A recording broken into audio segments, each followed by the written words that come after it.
Hello viewers, welcome to our channel Pyro Squad. இன்றைக்கி நம்ம சேனலில் டூ இட் யுவர் செல்ஃப் செக்மெண்ட்டில் ரேஸ் டைனாமிக்ஸோடைய ஃப்ளாஷ்எக்ஸ் ஹசார்ட் மாடியூலை எப்படி டியூக் 390ல் இன்ஸ்டால் பண்ணுறதுன்னு பார்க்க போகிறோம்.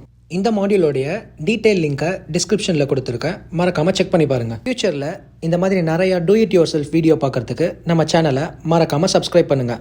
வாங்க வீடியோக்குள்ளே போகலாம். இந்த ஃப்ளாஷ்எக்ஸ் நம்ம பைக்கில் இன்ஸ்டால் பண்ணுறதுக்கு முன்னாடி ஒரு ஹசார்ட் மாடியூல்னால் என்ன, ரேஸ் டைனாமிக்ஸ்னால் யார் அப்படின்றத ஃபஸ்ட்டு தெரிஞ்சுக்கலாம். ஸோ இந்த ரேஸ் டைனாமிக்ஸ் யாருன்னு பார்த்தீங்கன்னா ஒரு Bangalore based automotive electronic controller பண்ணுறாங்க. இந்த ஹசார்ட் மாடியூல் இல்லாமல் இவங்க வேறு என்னெல்லாம் பண்ணுறாங்க அப்படின்னு பார்த்தீங்க அப்படின்னா பவர்ட்ரானிக்ஸ், ஃபியூஎல்எக்ஸ் மாதிரியான மாடியூல்ஸ் கூட அவங்க கிட்டலாம் இருக்குது. இதெல்லாம் எதுக்கு, எந்தெந்த பைக்லாம் செட் ஆகும்னு பார்த்தீங்கன்னா எந்த பைக்லலாம் யூஸ் இருக்கோ அந்த பைக்லலாம் இந்த மாதிரி நீங்கள் மாடியூல் இன்ஸ்டால் பண்ணிங்க அப்படின்னா, இப்போ இந்த பவர்ட்ரானிக்ஸ்ன்றது உங்களோட பெர்ஃபார்மன்ஸ் பேஸ்ட் மாடிஃபிகேஷனுக்காக, ஃபியூஎல்எக்ஸ்ன்றது உங்களோட ஏர் ஃபியூல் ரேஷியோ அட்ஜஸ்ட் பண்ணுறதுக்காக, இந்த மாதிரி நிறையா அவங்கக்கிட்ட கண்ட்ரோலர்ஸ் இருக்குது. ஸோ இப்போ இந்த ஹசார்ட் மாடியூல்ஸ்னால் என்னென்னு நம்ம பார்க்கலாம். இந்த ஹசார்ட் மாடியூல் மெயினாக யாருக்கு யூஸ் ஆகும் அப்படின்னு என் பெர்ஸ்பெக்டிவில் கேட்டிங்க அப்படின்னா, நான் வந்து ஒரு லாங் டூரர், நான் வந்து ஃப்ரீக்வெண்ட்டாக லாங் ரைட் போவேன் அப்படின்னும் போது நம்மளோட ஜேர்னியில் திடீர்னு மழை பெய்யலாம், இல்லை ஒரு ஹில் ஸ்டேஷனில் இருக்கும்போது பயங்கர மிஸ்ட்டாக இருக்கலாம், இல்லை பயங்கர ஃபாகாக இருக்கலாம். அப்படி இருக்கும் போது ஜஸ்ட் டு இண்டிகேட் நம்ம வெஹிக்கிளுக்கு பின்னாடி வர்றவங்களுக்கு இந்த மாதிரி முன்னாடி ஒரு பைக் போகுதுப்பா, கொஞ்சம் பார்த்து சேஃபாக வாங்க அப்படின்றதுக்கு தான். இப்போ இந்த ஹசார்ட் மாடியூல் இல்லை அப்படின்னா என்னால் சேஃபாக ட்ரைவ் பண்ண முடியாதா அப்படின்னா அப்படிலாம் கிடையவே கிடையாது. இது மேண்டிட்டரிலாம் கிடையவே கிடையாது. இப்போ நீங்கள் காஸ்ட்லலாம் பார்த்தீங்க அப்படின்னா, இப்போ ஒரு கார் திடீர்னு வந்து புல் ஓவர் பண்ணணும்னாலோ, இல்லை வந்து ரோட்டில் ஒரு ஓரமாக பார்க் பண்ணியிருக்கு, காரில் ஏதாவது ப்ராப்ளம் அப்படின்னாலோ அவங்க இண்டிகேட் பண்ணுறதுக்கு பிளிங்கர்ஸ் யூஸ் பண்ணுவாங்க. இதே மாதிரி ஹசார்ட் இண்டிகேஷன்ஸ்லாம் வந்து ஹையர் சிசி பைக்கில் பை டிஃபால்ட்டாகவே கொடுத்துருக்காங்க. பட் ஆனால் லோயர் செக்மெண்ட்டுக்கு இன்னும் வரல, மேபி ஃப்யூச்சரில் வரலாம். ஸோ இப்போ நம்ம இந்த மாடியூலை எப்படி KTM டியூக் 390ல் இன்ஸ்டால் பண்ணுறது அப்படின்றத பார்க்கலாம். என்னுடைய KTM டியூக் 390 பார்த்தீங்க அப்படின்னா இது வந்து ஒரு 2017 மாடல். ஸோ இந்த ஃப்ளாஷ்எக்ஸ் மாடியூலை நீங்கள் சூஸ் பண்ணும் போது மேக் ஷூர் இந்த ஃப்ளாஷ்எக்ஸ் மாடியூல் வந்து உங்கள் மேனுஃபேக்சரர் அண்ட் உங்கள் மாடல் உங்கள் இயருக்கு காம்பேட்டபிளா அப்படின்னு பார்த்துக்கோங்க. ஏன்னா இந்த ECU பேஸ்ட் இருக்குன்றதுனால மேபி நெக்ஸ்ட் வேர்ஷன் வரும்போது, பைக்கோட நெக்ஸ்ட் வேர்ஷன்ஸ்லாம் வரும்போது அவங்க எலக்ட்ரானிக் கண்ட்ரோல்ஸில் மேபி ஏதாவது லாஜிக் மாற்றிருக்கலாம். ஸோ அதுக்கேற்ற மாதிரி இந்த ரேஸ் டைனாமிக்ஸ் அவங்களுமே வந்து பார்த்திங்க அப்படின்னா அந்த மாடியூலில் இருக்கிற கண்ட்ரோல்ஸையும் அவங்க மாற்றுவாங்க.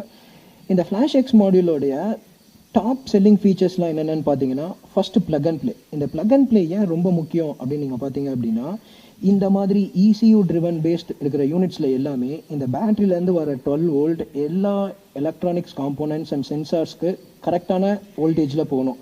இந்த லைனில் எங்கேயாவது ஷார்ட் ஆனாலோ, இல்லை இந்த சர்க்கியூட் சரியாக க்ளோஸ் ஆகலைனாலோ அலாரம் வரும். ஸோ இந்த அலாரம் ரொம்ப கிரிட்டிக்கல் அலாரமாக இருந்துச்சு அப்படின்னா பைக் அதுக்கப்புறம் ஸ்டார்ட் ஆகவே ஆகாது.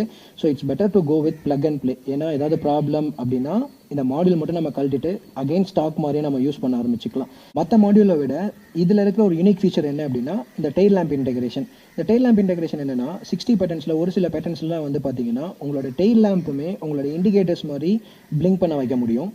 Onboard LED indicator. இந்த ஆன்போர்டு LED இண்டிகேட்டர் என்னென்னா, இப்போ இன்கேஸ் நீங்கள் வந்து இண்டிகேட்டர் போட்டாலும் நமக்கு வந்து லெஃப்ட் ரைட் போட்டிருந்தாலும் இந்த இடத்துல பிளிங்க் ஆகும், நீங்கள் ஹசார்ட் ஆன் பண்ணியிருந்தாலும் பிளிங்க் ஆகும். ஸோ இது என்னென்னா, நீங்கள் வந்து ஹசார்ட் ஆன் பண்ணியிருந்தீங்கன்னா இந்த LED இண்டிகேஷன் வந்து பயங்கர குயிக்காக பிளிங்க் ஆகிக்கிட்டே இருக்கும். அடுத்தது வந்து பார்த்தீங்கன்னா இது வந்து ஒரு வாட்டர் ரெசிஸ்டன்ட். எனிவே இதை நம்ம வந்து சீட் கீழே தான் வைக்க போகிறோம், மோஸ்ட்டாக தண்ணி போகிறது இல்லை. இன்கேஸ் இந்த மாடியூலில் தண்ணி போயிருந்தாலும் அது சர்க்கியூட்குள்ளே ட்ராவல் ஆகாது அப்படின்ற மாதிரி வாட்டர் ரெசிஸ்டன்ட் போட்டிருக்காங்க. அதுக்கப்புறம் OEM grade components, shock proof, memory recall. இந்த மெமரி ரீகால் என்ன அப்படின்னு நீங்கள் பார்த்தீங்க அப்படின்னா, இப்போ இந்த 60 பேட்டர்ன்ஸில் ஃபார் இன்ஸ்டன்ஸ் உங்களுக்கு வந்து 14th பேட்டர்ன் வந்து ரொம்ப பிடிச்சிருக்கு, நீங்கள் அதை செட் பண்ணிட்டீங்க அப்படின்னா நீங்கள் எவ்ரி டைம் நீங்கள் வந்து ஹசார்ட் ஆன் பண்ணும்போது 14th பேட்டர்னுக்கு போய் நீங்கள் சூஸ் பண்ணணும்னு அவசியம் இல்லை. அது ஆட்டோமேட்டிக்காக நீங்கள் லாஸ்ட்டாக என்ன பேட்டர்ன் சேவ் பண்ணியிருக்கீங்களோ அதுலேருந்து ரீகால் பண்ணிக்கும். ஸோ இந்த டிசைன் வந்து பார்த்தீங்கன்னா ரொம்ப ஸ்லிம்மாகவும் ஸ்லீக்காகவும் இருக்கும். இதோடைய வாரண்டி டேர்ம்ஸ் பார்த்தீங்கன்னா 1+2 இயர் மேனுஃபேக்சரர் வாரண்டி. ஸோ இதை நீங்கள் எப்படி இந்த வாரண்டியை வந்து ரிஜிஸ்டர் பண்ணணும் அப்படின்னா, இங்கே வந்து ஒரு QR கோடு இருக்கும். இந்த கோடு போய் நீங்கள் வெப்சைட்டில் போட்டிங்க அப்படின்னா it will ask for your details. அந்த டீட்டெயில்ஸ் ஃபில் பண்ணிங்கன்னா உங்களுடைய மாடியூல் வந்து வாரண்டிக்கு குவாலிஃபை ஆகிடும். சரி, இப்போ இதை வந்து நம்ம எப்படி பைக்கில் இன்ஸ்டால் பண்ணுறது அப்படின்றத பார்க்கலாம். இது வந்து ஒரு சிம்பிளான DIY தான். ஸோ இப்போ நம்ம என்ன பண்ண போகிறோம் அப்படின்னா, ஆஸ் யூஷுவல் நம்மளுடைய சீட்டை ஓப்பன் பண்ணுறோம்.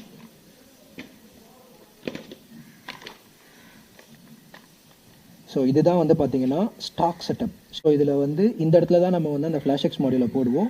இந்த இடத்துல தான் நம்ம வந்து டெயில் லைட்டையும் இண்டிகேட்டர்ஸையும் இன்டகிரேட் பண்ணுவோம். ஸோ இதை எப்படி பண்ணுறதுன்னு இப்போ பார்க்கலாம்.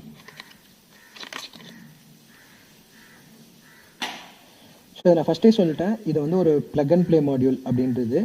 ஸோ இப்போ நம்ம இதில் என்ன பண்ண போகிறோம் அப்படின்னா, இந்த மாடியூல் தான் நம்ம வந்து ஃப்ளாஷ்எக்ஸ் மாடியூல் போட்டு இன்ஸ்டால் பண்ண போகிறோம். இது இல்லாமல் ஒரு 3 பின் மேல் ஃபீமேல் கனெக்ட் ஆகிருக்கும். இதை டிஸ்கனெக்ட் பண்ணிட்டு தான் நம்ம அந்த மாடியூலோட இன்டெகிரேட் பண்ண போகிறோம். ஸோ ஃபஸ்ட்டு நம்ம இதை டிஸ்கனெக்ட் பண்ணிக்கலாம். இந்த பீஸ் வந்து ரொம்ப இம்பார்ட்டண்ட்டான பீஸ். இதை நீங்கள் நல்லா பார்த்தீங்கன்னா இதில் வந்து இந்த 2 பின் இருக்கா, இந்த 2 பின்னை வந்து இங்கே ஷார்ட் பண்ணியிருப்பாங்க. இது ஏன் ஷார்ட் பண்ணியிருக்காங்க, இது எதுக்கு அப்படின்னு நான் கேடிஎம் மேனுவல்ஸ்லாம் போய் பார்த்தேன். பட் ப்ராப்பரான ரீசன் என்னால் ஃபைன் பண்ண முடியலை. பட் ஆனால் என்னென்னா, இந்த மாதிரி ஷார்ட் பண்ணல அப்படின்னா உங்களால் பைக்கை ஸ்டார்ட் பண்ணவே முடியாது. இப்போ நான் என்ன சொல்கிறேன், அதாவது என்ன நான் மீன் பண்ணுறேன் அப்படின்னா, இப்போ நீங்கள் ஃப்ளாஷ்எக்ஸ் மாடியூலை போட்டு இன்ஸ்டால் பண்ணிட்டீங்க. பட் திடீர்னு ஏதோ ஒரு ப்ராப்ளம், உங்கள் ஃப்ளாஷஸ் சரியாக ஒர்க் ஆகலையோ இல்லை வேறு ஏதோ வார்னிங் காமிக்குதுன்னு சொல்லிட்டு நீங்கள் ஃப்ளாஷ்எக்ஸை ரிமூவ் பண்ணிட்டீங்க அப்படின்னா, இந்த மாடியூல் இல்லை அப்படின்னா உங்களால் வந்து பைக்கை அகைன் ஸ்டார்ட்டே பண்ண முடியாது. ஸோ அதனால் நீங்கள் ஒரு லாங் ட்ராவல் போனீங்கனாலோ இல்லை எங்கே போனீங்கனாலோ இந்த பீஸ் நீங்கள் கூட எடுத்துகிட்டு போயிடுங்க. இதை நீங்கள் டூல் பாக்ஸில் வச்சுக்கிட்டாலும் சரி, உங்கள் கூட வச்சுக்கிட்டாலும் சரி, இதை நீங்கள் கூடயே எடுத்துகிட்டு போயிடுங்க. ஸோ நம்ம இப்போ வந்து ஃப்ளாஷ்எக்ஸ் மாடியூலை இதில் இன்ஸ்டால் பண்ண போகிறோம். ஸோ அதை எப்படி இன்ஸ்டால் பண்ணுறதுன்னா, இந்த மாடியூல் பார்த்தீங்க அப்படின்னா இந்த பார்ட்டும் நமக்கு மேட் ஆகணும். ஸோ இதை நீங்கள் இப்படி திருப்பிட்டு ஜஸ்ட்டு இப்படி போட்டு லாக் பண்ணிட்டீங்க அப்படின்னா ஓகே. ஸோ இந்த ரப்பர் ஹவுசிங் போட்டு நல்லா க்ளோஸ் பண்ணிக்கோங்க. அடுத்தது உங்கள்கிட்ட இந்த மாதிரி 2 பின்ஸ் இருக்கும். ஸோ ஒன்று வந்து பார்த்தீங்க அப்படின்னா மேல் டைப், இன்னொன்று வந்து ஃபீமேல் டைப். இந்த மேல் டைப்பில் ஃபீமேலை கொண்டு வந்து லாக் பண்ணிக்கோங்க. இந்த மேலில் இந்த ஃபீமேலை போயிட்டு லாக் பண்ணிக்கோங்க. ஸோ இப்போ நம்ம வந்து இந்த மாடியூலை வந்து ப்ராப்பராக இன்ஸ்டால் பண்ணியாச்சு. ஸோ நான் அகைன் சொன்ன மாதிரி இதை வந்து ரொம்ப சேஃபாக உங்கள் கூடயே வச்சுக்கோங்க. ஸோ ஓகே, நம்ம இப்போ இன்ஸ்டால் பண்ணியாச்சு. இப்போ இன்ஸ்டால் பண்ணதுக்கப்புறம் நம்ம வந்து பைக்கை ஸ்டார்ட் பண்ணுவோம்.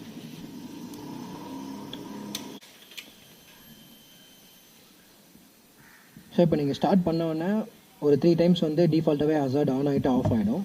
ஸோ இப்போ இந்த ஹசார்டை எப்படி ஆக்டிவேட் பண்ணணும் அப்படின்னா, ஒரு ரைட்டு, ஒரு லெஃப்ட்டு, ஒரு ரைட்டு, சென்டர் நீங்கள் கொடுத்தீங்க அப்படின்னா ஹசார்ட் ஆக்டிவேட் ஆகிடும்.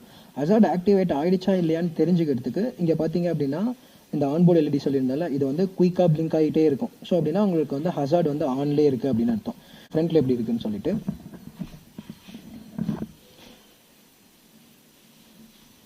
ஸோ பேக்கில் எப்படி இருக்கும்னா,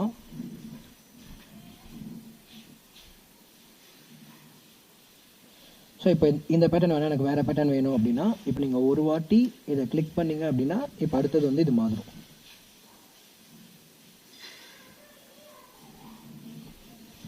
ஸோ எனக்கு இன்னொன்று வேணும் அப்படின்னா அந்த மாதிரி வச்சுக்கலாம்.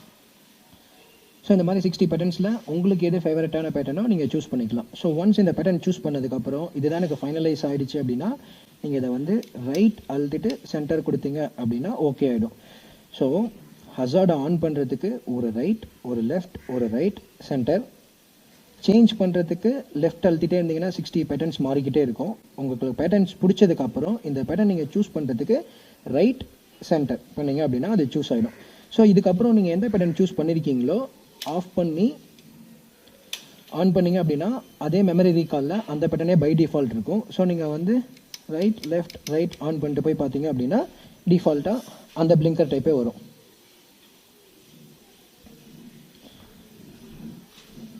அண்ட் மோஸ்ட்லி வந்து பார்த்தீங்க அப்படின்னா இப்போ இந்த மாதிரி ஹசார்ட் ஆன் ஆகிட்டு இருக்கும் போது இதுக்குள்ளே கூட வந்து உங்களுக்கு வந்து இண்டிகேஷன் இருக்கும், விச் மீன்ஸ் இது வழியாக சிக்னல் போயிட்டுருக்கு அப்படின்னு அர்த்தம்.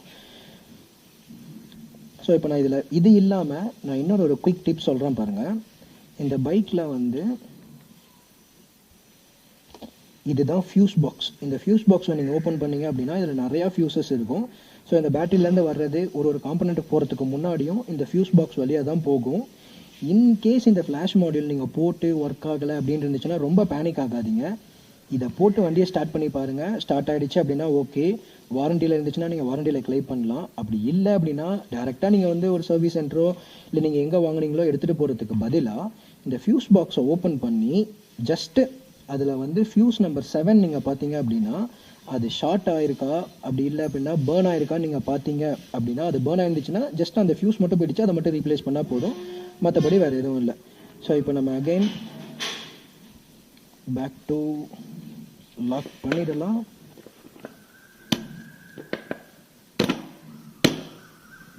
ஸோ